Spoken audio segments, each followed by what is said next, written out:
Hello and welcome back to Games and Graves. Today, we have reached the very top of the Finch house. After exploring the tragedies on the floors below, we are finishing the family tree with the stories of Gus, Milton, and Lois. We'll see a wedding in a storm, an artist who vanished into thin air, and a daydream that became a kingdom. Let's get started.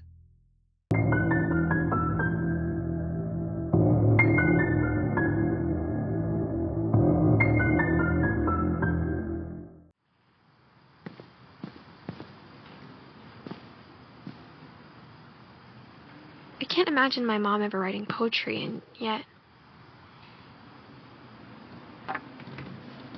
A poem for Gus, who always said the wedding was a bad idea. Our father never hit us kids, at least not very hard, before the day my brother said with teenage disregard that he'd be dead before he'd see a wedding in our yard.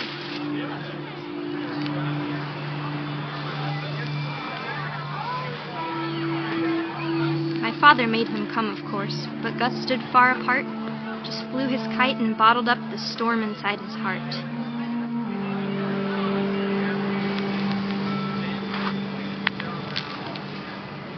I tried to talk him out of it, but though he'd never met her, we don't need a stepmom, were the words that I now pronounce you husband and wife. You may kiss the bride.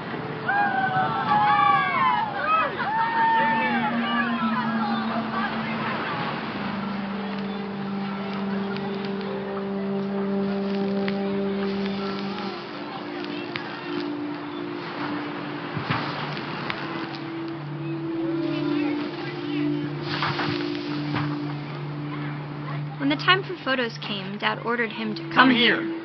But Gus declined, and as a sign held up his middle finger.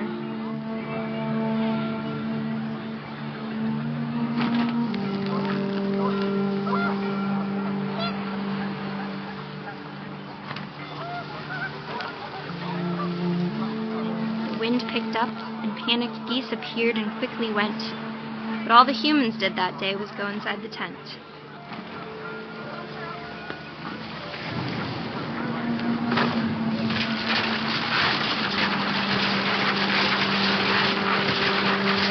Rain came down in buckets then, but no one seemed afraid that nature might destroy the tent our dad had crudely made.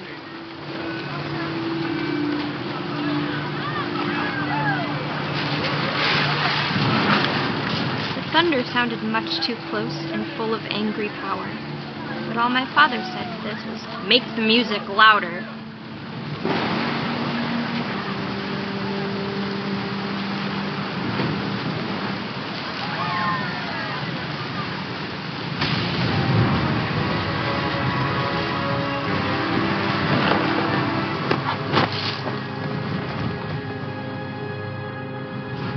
I wish that I could truly say I thought about you on that day. Out there on the beach alone, just you, the wind, the sea, and foam. But I didn't, until we found you.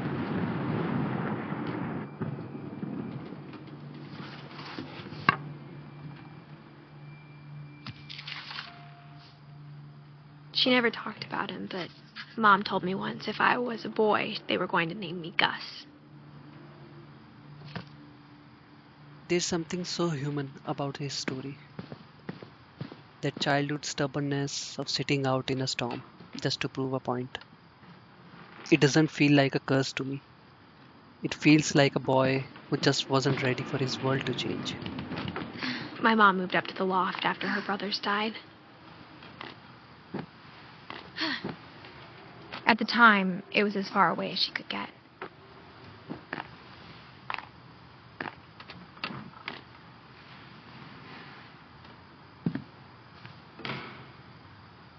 Religion was another thing my mom never talked about, but I think it helped her a lot after her dad died. She spent a summer building houses in Calcutta, where she met my dad, Sanjay.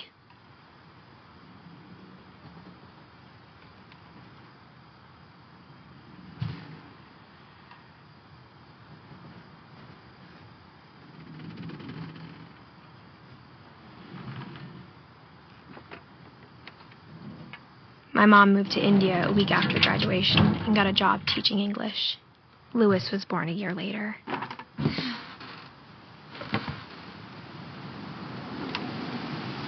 When my dad died, I don't think Mom knew where else to go. I'm sure Edie was happy to have her back.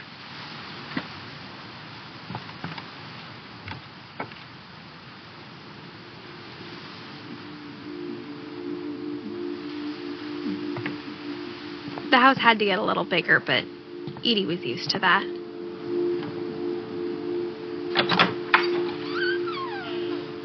And for a while, things were good. Almost normal. But it didn't last.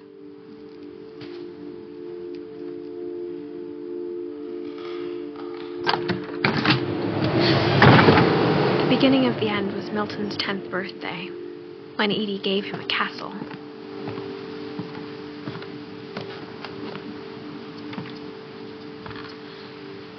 After Milton disappeared, the only thing he left behind was a room full of paintings.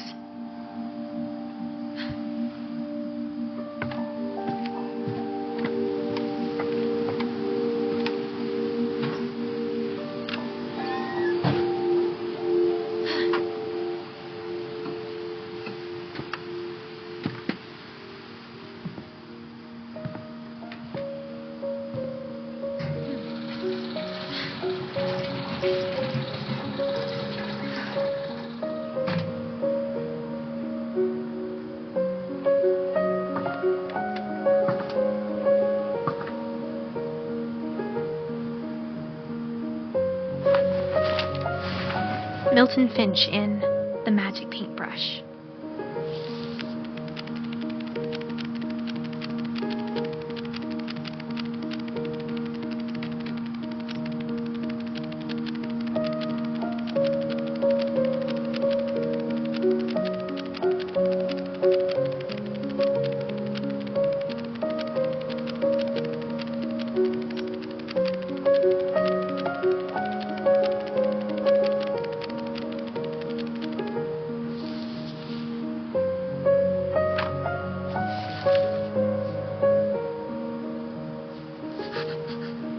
I was 4 when Milton disappeared.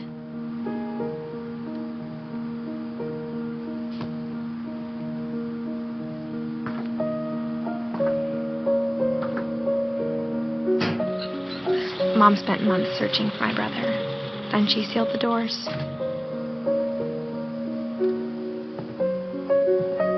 There's the door he had gone through. Whatever Milton had found in the house, Mom didn't want it getting out. For those who don't know, Milton is actually the king from the game, the Unfinished Swan. He painted a door and walked right out of the Finch curse. In a house full of tragedies, Milton is the only one who truly found the way out. I think Louis blamed himself. We had seen in the cemetery too that he is the only one who's not cremated, since his body was never found. After he graduated, he just spent more and more time in his room. Until Mom got him a job at the Cannery.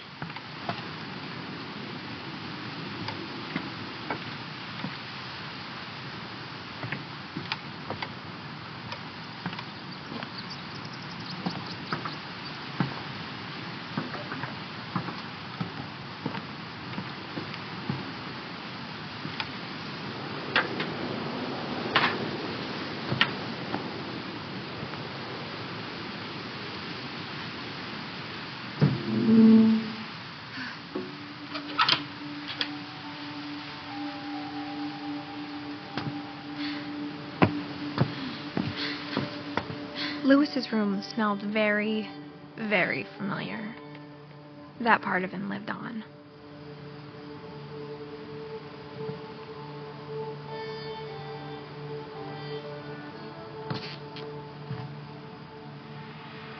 Louis and I spent a lot of time playing games together, but he was surprisingly bad at them. He died a lot.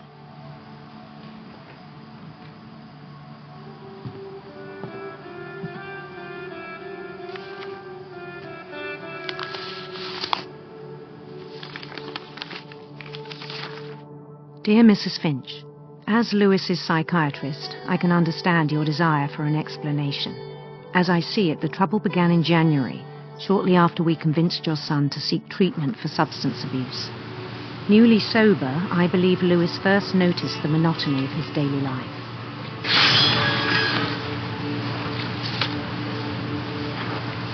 He kept working at the Cannery, but he withdrew part of himself. In our sessions, I saw the same behavior.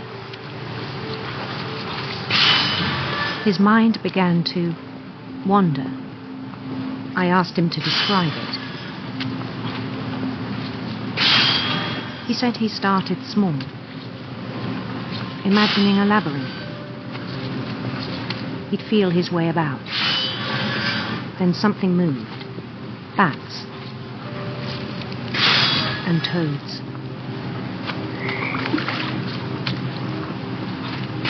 And things that have not names. He knew it was all in his head.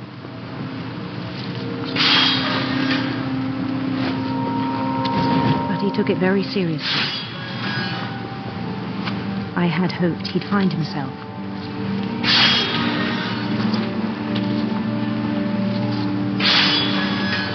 But he found something more. I worried about him then. Daydreaming at the Cannery. I spoke with his boss. But he said Lewis had become a model employee. Methodical, tireless, focused. Like a whole new Lewis. So I let him go on.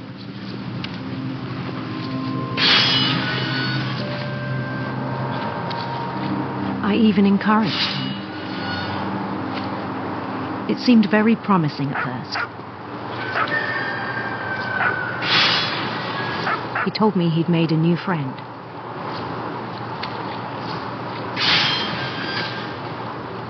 On the edge of a city he named Lewis Topia. He built the city up slowly, brick by brick. Then he made musicians.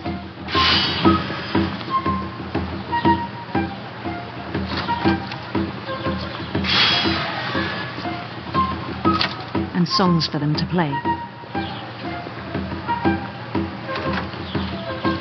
He talked about starting a band. And he was always humming something. Every day his imagination grew stronger.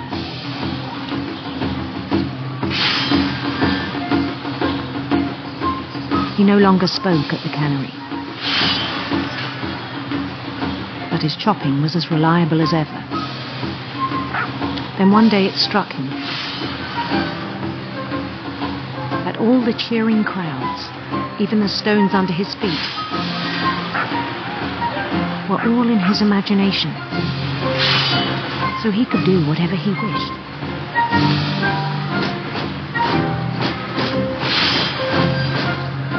He held an election for mayor. And he won.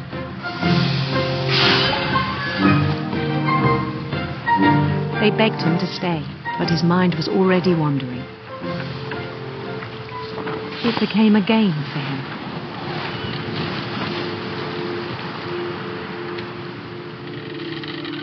He'd conquer a city, then immediately push on.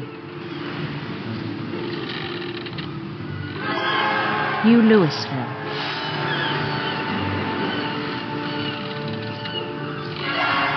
St. Louis. He started drifting away from our reality.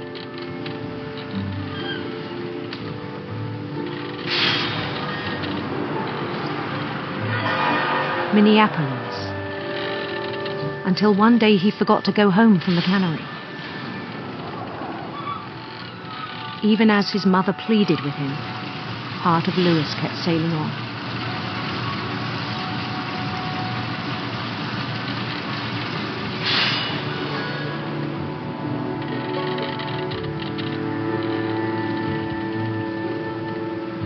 In Louisburg, he heard rumors of a handsome queen.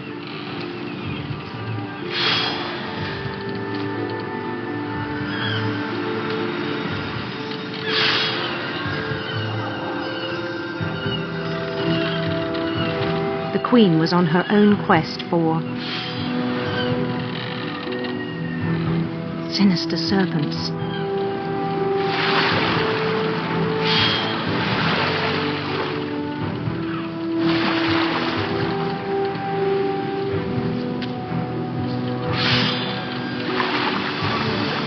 He followed the sound of her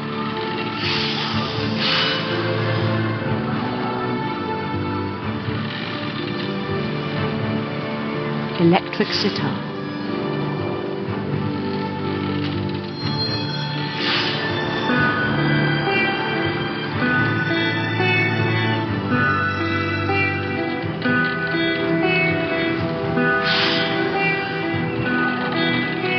His chase led him to a golden palace east of the sun and west of the moon.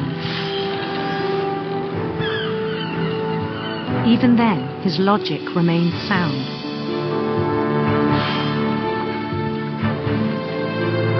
He knew the world was all in his imagination.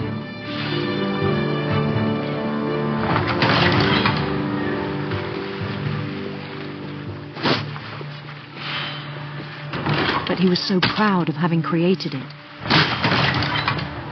In his own eyes, he'd become something greater than a king.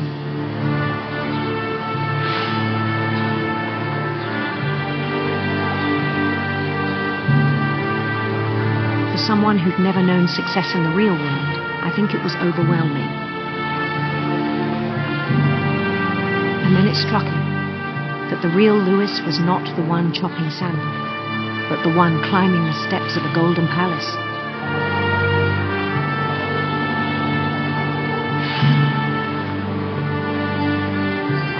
My imagination is as real as my body, he told me. It was hard to argue with him.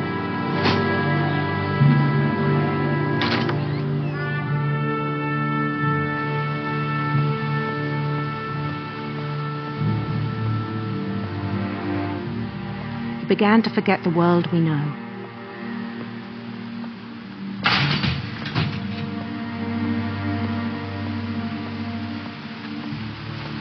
I think it pained him to remember Lewis, the cannery worker.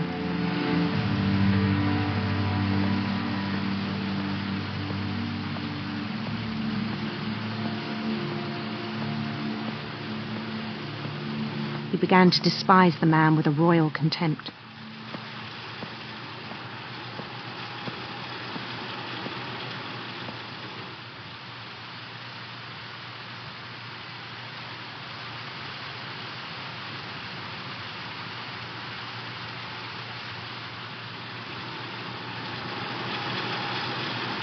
I still thought I could save him.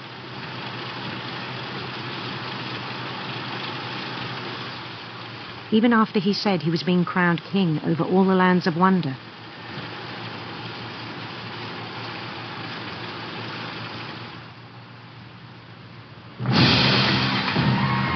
The palace would be packed with his companions.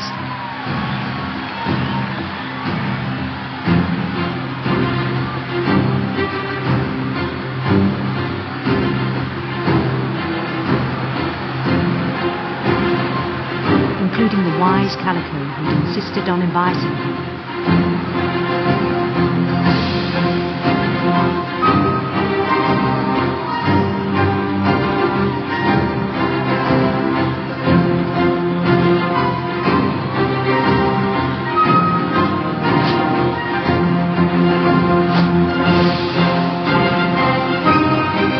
His queen waited, holding his crown.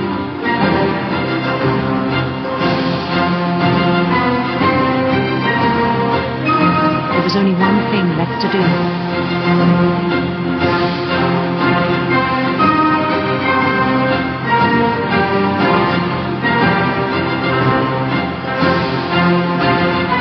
Bend down his head.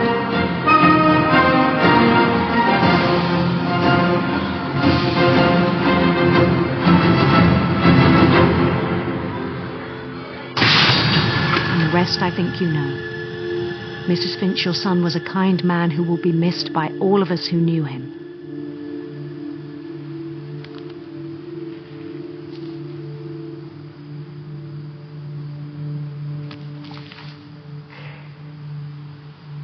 My brother was really cool. I wish you could have met him.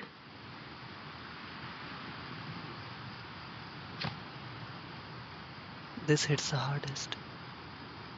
We have all had those moments at work where we drift away into a daydream just to survive the grey of the day.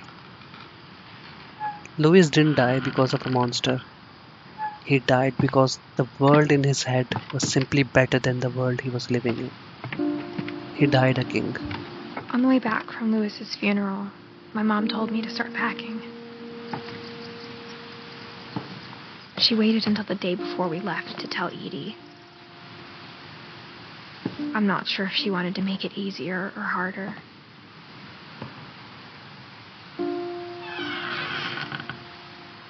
I wish we'd stayed. But I understand why we left.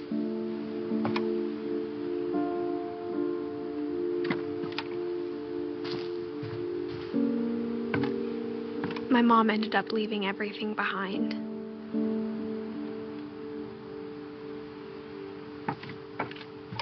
What happened that night had been coming for a long time. Maybe it should have come sooner.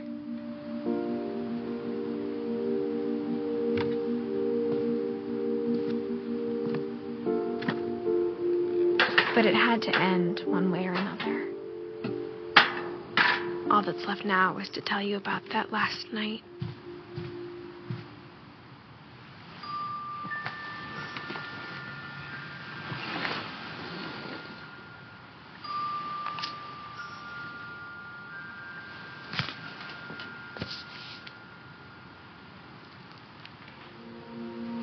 That whole last day, Edie just watched us pack and didn't say a word. Until supper, when she raised her glass and said, "To our final night together, and all our final nights apart." Grandma, you know what I said about alcohol.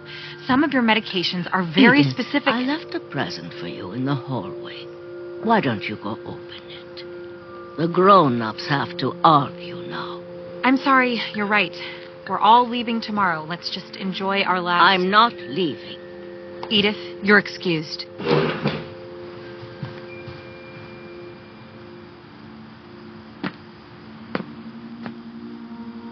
The power had been shut off that morning, but Edie always had plenty of candles.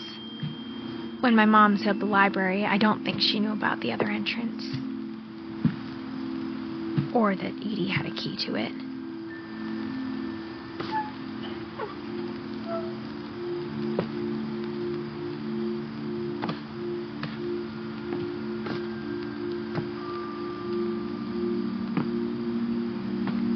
The thing you're afraid of isn't going to end when you leave the house. Edith has a right to know these stories. My children are dead because of your stories. I think it's best if Edith and I leave tonight. We'll have the nursing home send a van for you in the morning. Okay?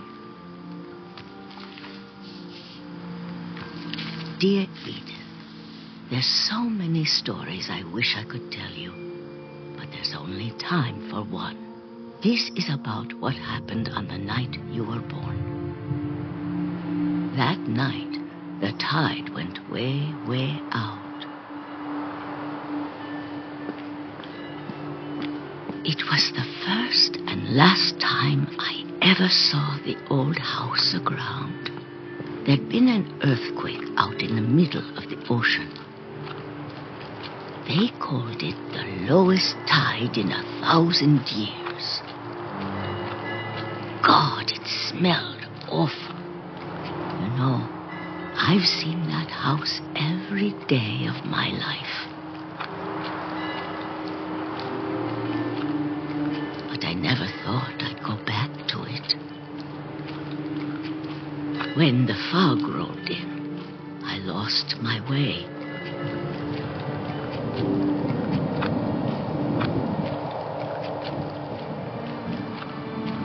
I got turned around.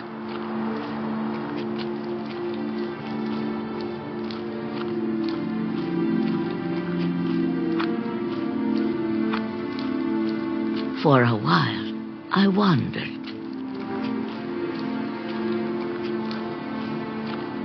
I started seeing things.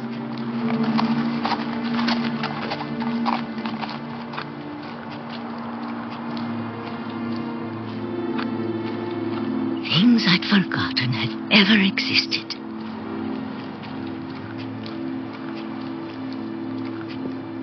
But when I saw them, they felt like old friends. That night, a lot of things came back to me. Or maybe I came back to them.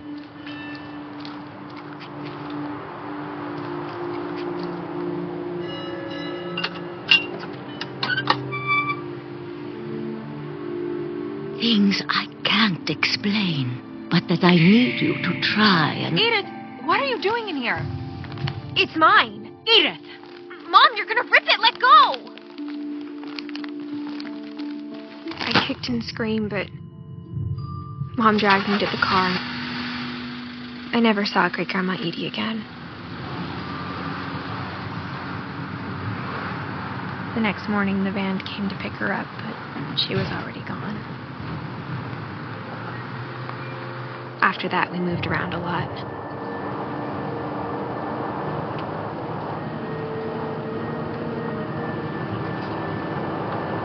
We both tried to make the best of it.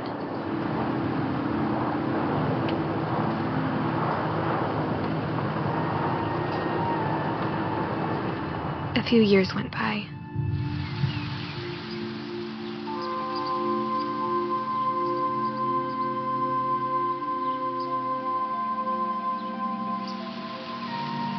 My mom didn't like to talk about it. But she started getting sick a lot. The rest happened pretty quickly. She got better for a while, and then she didn't. And then I was alone. The last Finch left alive.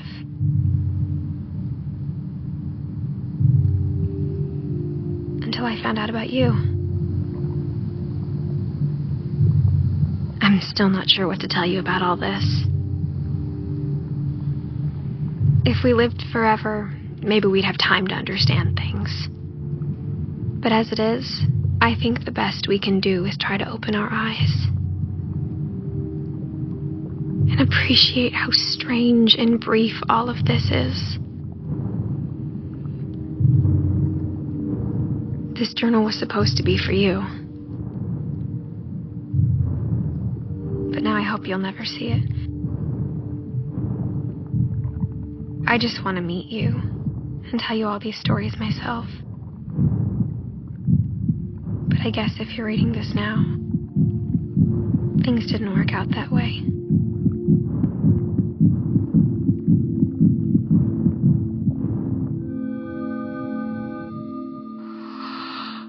This is where your story begins. I'm sorry I won't be there to see it. It's a lot to ask, but I don't want you to be sad that I'm gone. I want you to be amazed that any of us ever had a chance to be here at all. Good luck.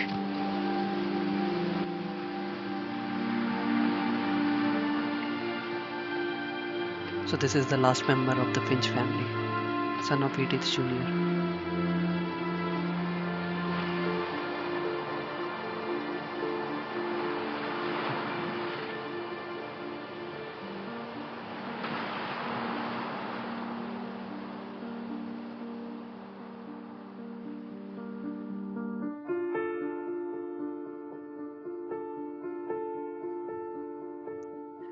So what actually remains of Edith Finch? It is not the house, and it is not the curse. It's the stories. This house is a library of lives, preserved so they are never truly gone. We are all just the memories we leave behind. Edith Sr. had taken the curse so deep in her mind that every death for her was a part of it, and the whole family just ignored how careless they have been. She lost all of her children to tragedies that could have been prevented in some manner. Thank you for joining me on this journey. In coming days, I'll be dropping the full uninterrupted gameplay of this entire story in 1080p for those who want to experience the pure atmosphere. But next, we are leaving the Finch house for something much darker. We are traveling back to 1348 to face the Black Death in a Plague Tale Innocence. Stick around and I'll see you in the shadows.